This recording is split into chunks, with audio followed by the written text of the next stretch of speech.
एक जमाने में एक दूर दराज सल्तनत में लीव नाम का एक मेहरबान और बहादुर शहजादा रहता था। शहजादा लीव अपनी बादशाही और उसके लोगों से मोहब्बत करता था, लेकिन उसे महसूस हुआ कि कुछ गायब है। वो अपनी सल्तनत को और भी खुशकिन जगह बनाने के लिए कुछ खास करना चाहता था। एक दिन प्रिंस लीव ने किले की दीवारों में एक पोशीदा बाग दरियाफ्त किया। बाग जुड़ी बूटियों और बढ़े हुए पौधों से भरा हुआ था। लीव ने अपनी आस्तीनें लपेटने और इसे ठीक करने का फैसला किया।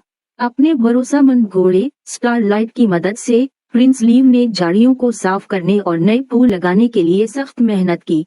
आहिस्ता आहिस्ता लेकिन यकीनी तौर पर बाग फूलने लगा। खूबसूरत फूल खिले और परिंदे मीठी धुनें गाने लगे। बादशाही के लोग हैरान रह गए जब उन्होंने बाग की तब्दीली देखी। बादशाही के बच्चे शहजादा लीव से मिलने और बाग में खेलने आए। शहजादा लीव उनका फूलों के दरमियान छुपाते खेलते थे और इन सब ने बहुत अच्छा वक्त गुजारा। इस दिन से प्रिंस लीव का बाग एक जादुई जगह बन गया, जहां मुमलिकत में हर कोई खेलने, आराम करने और खुशी महसूस करने आ सकता था। शहजादा लीव ने साबित कर दिया कि मेहरबानी की छोटी छोटी हरकतें भी बड़ा फर्क डाल सकती हैं।